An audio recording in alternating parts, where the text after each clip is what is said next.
Welcome to From the Quarries. I realised tonight when I started to prepare for this video that there's a bit of a pattern emerging over the last few weeks. We've had the secret symbols of the Rosicrucians, the secret signs of the Rosicrucians, and tonight, the search for Masonic secrets. I wonder what Dr. Jung would have to say about that. In any case, tonight's video, The Search for Masonic Secrets, was first published in 1993 in From the Northern Light, and was written by companion Bruce Hunter. And it looks at some of the perhaps unintended consequences of the Masonic tradition of secrecy. I hope you enjoy it.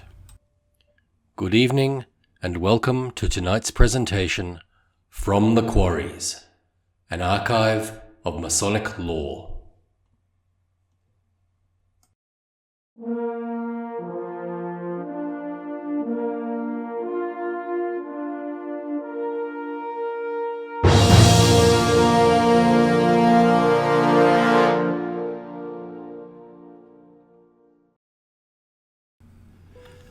In the long history of the craft, nothing has caused as much controversy and commotion as the organization's commitment to secrecy. This one thing has generated rumors so fanciful that they have become myths. It has produced suspicion and satire, mistrust and ridicule. And it supports a mystique that has both helped and hurt the organization in ways that can only be guessed. Unfortunately, this mystique is not entirely benign. While the members enjoy their fellowship, the public is left to imagine what goes on behind the closed doors of the lodge. Imagination is a powerful tool, and through it, the very features that make Freemasonry attractive to its members give rise to a great variety of fantastic images. Some who view Freemasonry from the outside believe that it is a sinister clique. In their minds, the lodge is a place where tonight's clandestine whispers become tomorrow's government policy, where men gain power by knowing the secret word, not by winning popular elections. This view is not hard to understand. The mere fact that a thing is hidden spurs curiosity, and an organization that actually flaunts its secrecy will certainly conjure up images of conspiracy and forbidden activities. Anyone who doubts that the Masons flaunt their secrecy needs to go no further than the popular press. Newspapers and magazines carry the occasional photo of Freemasons posing in their embroidered aprons and white gloves. Chains of office hang heavily on their breasts, and some wear funny hats. But the captions never explain the accoutrement. They only tease the reader, who is then left to speculate about the meaning of these peculiar garments and the strange emblems that decorate them. This may seem trivial. No real harm is done if the Masons make fleeting displays of their exotic regalia, then go behind closed doors to conduct their business. But when we examine the phenomenon, we begin to glimpse the real nature of Masonic secrecy. How the craft perceives its relationship to the general public is at the heart of the issue, and the strange emblems they use in their rituals are enticing clues to the events that launched their commitment to secrecy in the first place. The style of Masonic uniforms has obviously been handed down from earlier times. Tradition claims that the apron and gloves are descendants of those used by medieval stonemasons, who needed leather garments to protect their clothes and hands. Curiously, medieval illustrations do not show stoneworkers clothed in this way. The square, compasses, and other tools were supposedly used to measure stones and architectural plans.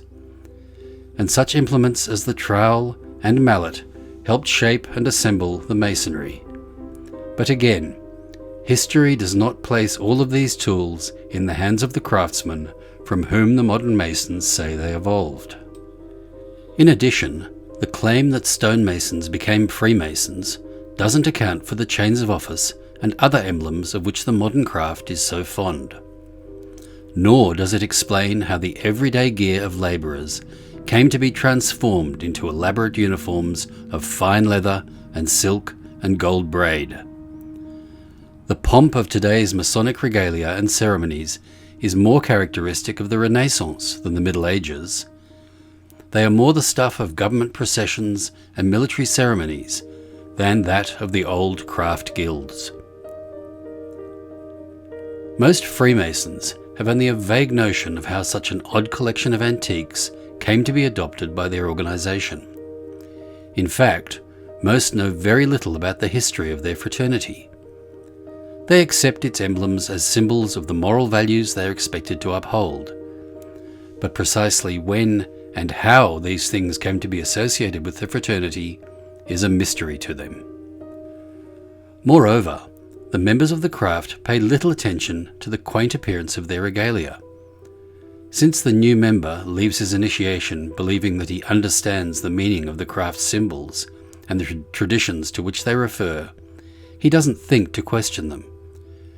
And while he quickly becomes comfortable with the regalia, he may just as quickly lose sight of the fact that the public sees all of this differently.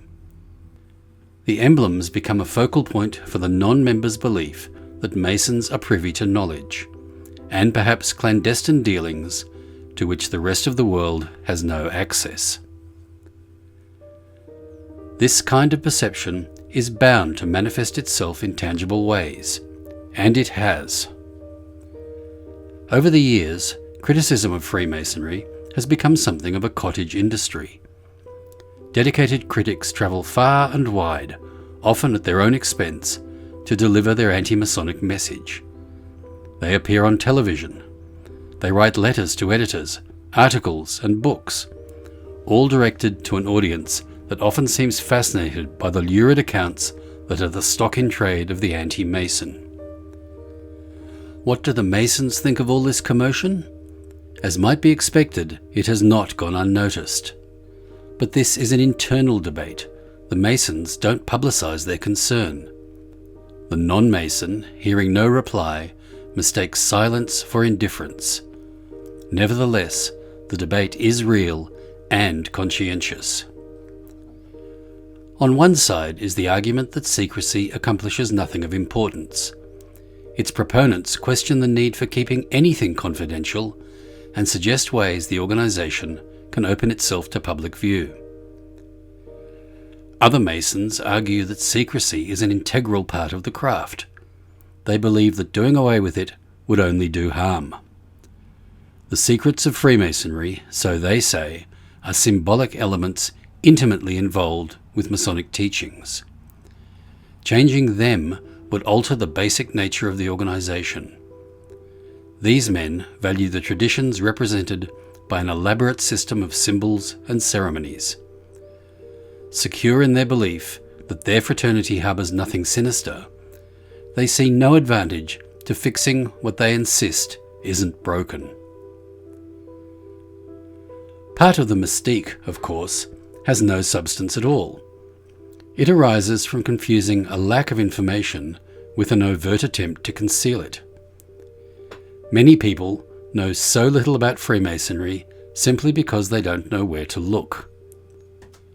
In short, public suspicion of Freemasonry owes more to a lack of publicity than to a deliberate conspiracy. It would seem, then, that a brief look at any of the several general histories of the organisation would dispel most of the misunderstanding that has built up around it. But there lies another problem. A book or two about the craft would clear up a lot of misunderstanding, but only if the reader could understand and believe what they say. Masonic literature, it turns out, cannot be read, it must be interpreted. A quick survey of books about Freemasonry reveals quite different and contradictory descriptions of the organisation. One book describes Freemasonry as a noble organisation that promotes the highest moral values. Another depicts it as a system of demon worship, riddled with drunkenness and debauchery. Even here, the rumours and suspicions intrude. Claims that are otherwise heard in passing are codified in Masonic books, thus taking on the aura of authority that is associated with the written word. Still, the written word is a tricky thing. Obviously, not everything that has been written about the craft can be true. Some of it must be inaccurate. And just as obviously, some of it must be accurate. But anyone who does not already know at least part of the truth will be hard-pressed to tell which is which. For centuries, people have tried to discover the origins of Freemasonry. Much of their work has been futile because they were looking for an ancient organization that evolved into the modern fraternity. But Freemasonry has never been a single organization. It has always been a tradition. One of the characteristics of an allegory is that it does not provide answers. It is, after all, only a vehicle for communicating symbols. And symbols merely direct the attention in the right direction. The rest is left to the individual. The individual Mason is free to interpret the lodge's lessons as he will. The ritual invites him to do so.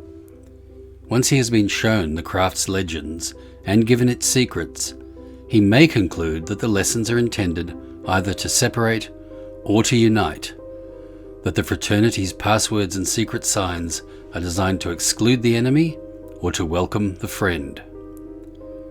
One way leads him to believe that he is under an obligation to keep secrets he may not understand.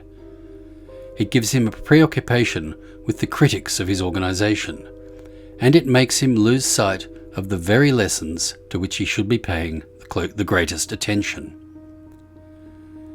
The other way leads him to believe that the penalties are symbols and that the secrets are there to point the way to moral lessons. It makes him understand, although parts of the ritual are considered secret, the lessons that underlie them should be shared rather than concealed. The difference between these two approaches is more than academic. It can have very far-reaching effects. This is the real cautionary tale of Freemasonry, and it is both a lesson and a warning.